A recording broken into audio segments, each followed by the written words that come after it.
tenim la Irene Lapuente, que ens explicarà experiments del sol. Et quedes amb mi? Home, i tant. Va, doncs escolta, Irene, endavant. Ara l'Irene, avui ens porta, perquè... Bon dia, Irene. Bon dia. Escoltaves ara l'Àlvaro que ens parlava de l'impost al sol. L'Irene va dir, a veure, si aquí parlem del sol, jo també vull parlar del pes del sol en la ciència. Què ens has portat? Doncs mira, us he portat, jo crec que una petita meravella. Això és un radiòmetre, a més, una mica també en honor a la teva professió, perquè es feia servir com a estri meteorològic. Ah, mira. O sigui que segurament tu també coneixes el radiòmetre, perquè els que estem una miqueta més en temes de ciència... Clar, és un molinet, no? Veiem que està rodant, sí. Després l'intentarem parar, no és fàcil perquè avui fa molt de sol, però no funciona amb vent, no? Normalment estem acostumats que els molinets funcionen amb vent. Aquest, en concret, funciona amb radiació tèrmica. El que passa és que té unes pales que són per una banda són negres i per l'altra són platejades, i llavors l'absorció de la banda negra és molt superior a la platejada, llavors això fa que empenyi aquesta pala perquè aquí pràcticament hi ha el buit. Per tant, això s'està movent, explicat ràpidament, per l'acció del sol, i ja ho sabeu, si ho traduïm potser una mica el llenguatge de la gent. Oi que quan porteu, per exemple, una samarreta negra sentiu més calor que si en porteu una de blanca? Doncs ves l'explicació que deia la Irene, que una part sigui negra que fa moure la resta. I això ho podem aprofitar, aquest moviment, d'alguna manera? Bueno, en aquests casos és una mica complicat perquè necessites una situació molt... doncs aquí hi ha gairebé el buit, les pales han de ser molt lleugeres, vull dir que no podria ser un molinet, però sí que per fer mesures, per saber la radiació tèrmica que ens arriba, sí que durant molt de temps s'ha fet servir. Ara és més un estri així de... Per demostrar de bellesa científica. Molt bé. Sí? Intentem parar-lo, si voleu. Va, sí, com ho hem de fer? I hem ara d'eliminar el l'Irene directament s'ha anat a sota la taula que hi ha menys sol i sí, ja us avanço que la cosa està parant, que Irene, ho traurem de cop. No sé si se'ns jo crec apropen. Que, mira, ve per aquí al lateral, l'Ivan, ho veieu? Mira, sense sortir. Aquí, perfecte. Aquí es veu que, home, penseu que avui, és això que diu l'Irene, comentàvem també amb l'Àlvaro, hi ha dies que el sol és realment potent i avui és un d'aquells dies, costa una mica que es pari, però ja veieu que la velocitat no és la mateixa ni molt menys. Ara si ho posem, Irene, una altra vegada dalt, veurem com s'accelera si ho pugem. Per tant, heu vist perfectament l'acció solar amb aquest radiòmetre. Perfecte, Irene, molt bé. Sí, aquí el tenim i aquí el deixem. I escolta'm, a part de fer rodar el radiòmetre, perquè jo aquí veig que portes moltes coses aquí sota, jo quan l'Irene comença a tocar coses sota la taula, ja... A veure, què ens has portat? Doncs avui us porto moltes coses, però com tot reacciona amb el sol, hem d'anar amb compte. Val. Aquí vèiem la radiació tèrmica del sol, l'infraroig del sol. De moment estem expectants, l'Àlvaro i jo, Clar, les persones també tenim radiació tèrmica, oi que sí? També. Sí, emetem calor. De fet, si tens fred, pensa que 4 amics teus caminant per una sala és com una estufeta, fan 1.000 watts. O sigui que... Llavors volia comprovar a veure com portàveu la vostra de radiació tèrmica. D'acord, la nostra temperatura, vols comprovar? Exacte, a veure com esteu de temperatura. Bueno, Àlvaro, què, ho farem això? Traiem una làmina que és fotosensible. No sé si ho podrem fer massa perquè veiem que la que surt una mica al sol. I la idea és que poseu les vostres mans... A on? A dins, a sota. Àlvaro, què, la posem? Sí, tant. Va. I apreteu. Apretem. Quines coses que ens fa fer l'Irene. Destapem... No, ja està. Sí? Sí, està a temperatura. Destapem i a veure si ens... Va, que anem. Ai, mira, tu estàs una mica més... Ho veieu? Sí, més blau claret que el sol. Què vol dir això? El que passa és que el sol... Imagina't! No, expliquem-ho perquè si no els nostres... Clar, si això no ho tenim tapat, ens reacciona molt amb el sol. Llavors el sol, evidentment, té una radiació tèrmica superior a la nostra, però com que tu estàs en contacte i portes tota l'estona aquí... La traducció que l'Irene m'està dient és que jo transmeto més calor que l'Àlvaro. Que sí, Àlvaro? Hem entès una cosa igual, oi? Exacte. A veure si ho tornem a intentar, tornem a intentar... No, ja ho sabem. Aviam, va, Anem-hi. Posem tapat... Àlvaro, aquí apreta fort. Ja apreta. Sí, va. Sí, i no sé si... traiem... Aquí l'Àlvaro... Sí, definitivament la Míriam... Radiu calor, nois, és el que hi ha. Els del Vallès no podem competir amb els del Bages. Veus, és que aquí hi ha cosa territorial, també. Home, sí, mira, doncs, això hi té a veure? territorialment, home, de cara als canvis de color, no? Passa que aquest és infraroig, aquest no ens faria canviar color de pell. Aquí ara t'hem embolicat, a més.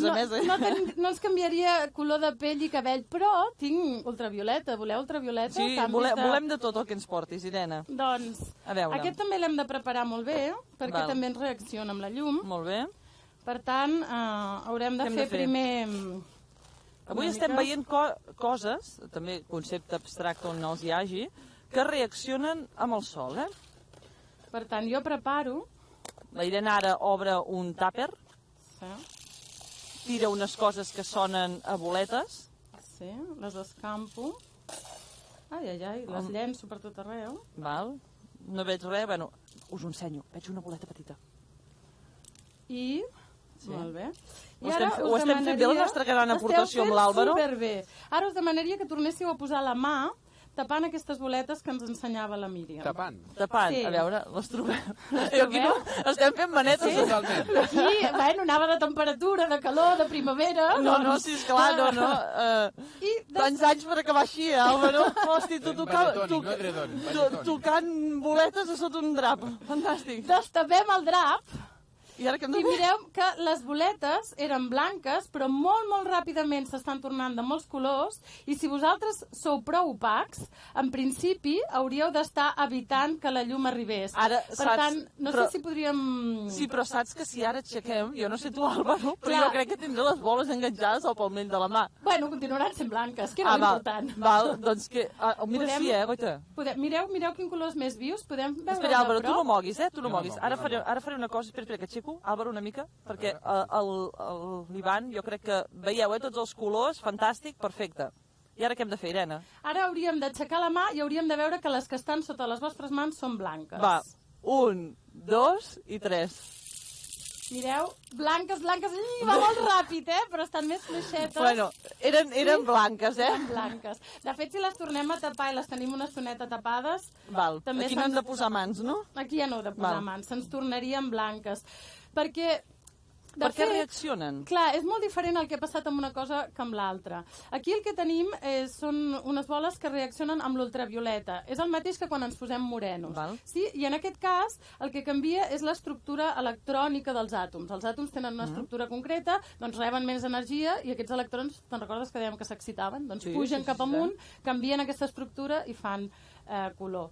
En el cas, aquest és la mateixa radiació que nosaltres ens posa morenos. En aquest cas, el que passa és que se'ns activa la melanina, que és un pigment, per protegir que l'ultravioleta no alteri el nostre ADN. Per tant, és una protecció. Posar-se moreno és com una protecció. Sí? Àlvaro, de les renovables, la solar a casa nostra seria una de les que potser, si la potenciem més, arribaria a ser de les importants? Sí, no, a més, sense cap mena de dubte. La solar és la que té un ampli marge de creixement. A més, és molt integrable a la nostra arquitectura, per tant, totalment. A més, ara comencem a veure, no?, això que deies a les teulades dels edificis. A més, els molins eòlics són molt més complicats de tenir a la ciutat, però els panells fotovoltaics a les ciutats poden tenir bona cabuda. De fet, també la tèrmica funciona molt bé. I la ciutat de Barcelona com va a nivell d'energia solar? També anem enrere o ens hi anem posant? No, anem avançant. De fet, inclús jo he estat en contacte amb diferents instal·lacions que s'estan regularitzant, s'estan posant d'acord a les noves normes. Com t'he comentat abans, no només a nivell de Barcelona, sinó a nivell de Catalunya, aquí l'ICAEN està fent també una tasca per potenciar i, evidentment, Barcelona és un pol en aquest sentit. Molt bé. Què, Irene? Si volem, fem una última... Ullada? Ullada a les nostres boletes. Veieu que han baixat de color, passa que és tan ràpid, tot plegat, però veieu que... El sol actua, el sol és molt potent, sempre ho hem dit. Tenim molta energia tèrmica i, en aquest cas, ultravioleta, que encara és més energètica, que ens ve del sol. Molt bé. Irene, vosaltres també deveu coincidir amb el que ens explicava l'Àlvaro del potencial, imagino, del sol també en els experiments que deveu fer. Deu ser fins i tot amb els nens, que els dos utilitzeu també, aneu a les escoles a explicar. Suposo que els nens es deuen quedar sobtats, no?, a l'hora de veure el potencial del sol, quan els expliqueu. Sí, suposo que a vegades també el veiem com molt lluny, no?, i no som conscients de que és una font energètica en realitat molt propera a passar de la seva distància. I sí, quan fem, per exemple, aquest experiment agrada molt als nens el fet de veure que es poden fer polsaretes o collarets i que canvien de color, o el fet de que es pot moure alguna cosa amb el sol. realment sí que és un tema Tu què apassionant. opines de l'impost al sol? Jo penso que és una llàstima, perquè, de fet, ja fa temps nosaltres vam crear una historieta d'imagina't com seria una ciutat si tota tingués un model més de planta que no d'animal. Jo tinc la sensació que ens emmirallem molt en els models d'ésser animal, no? Els cotxes semblen animals, menjar... En canvi, com seria si ens inspiréssim més en plantes, que elles són autosuficients, que no contaminen, que no molesten a ningú, no? I coincideixes, Álvaro? Sí, totalment. També és una tendència. Cada cop els edificis hauran de proveir la seva pròpia energia, emmagatzemar-les, i ens haurem d'assimilar també, amb el que tu dius, amb exemples més vegetals. I, de fet, també, aquest tipus de nou paradigma de més regeneració als propis llocs on un viu, també ens farà ser més responsables amb l'energia. Per exemple, ens plantejarem si hem de carregar el portàtil ara que fa sol o l'hem de carregar a la nit quan no ho tenim, o si hem de posar la rentadora ara que tindríem disponibilitat o si l'hem de posar a la nit. Ens farà ser també molt més coherents amb la nostra actitud energètica. Doncs Álvaro, Irene, moltíssimes gràcies per explicar-nos i entendre l'impost al sol, Irene, per apropar-nos, com sempre, al sol a la ciència. Moltes gràcies als dos. A vosaltres.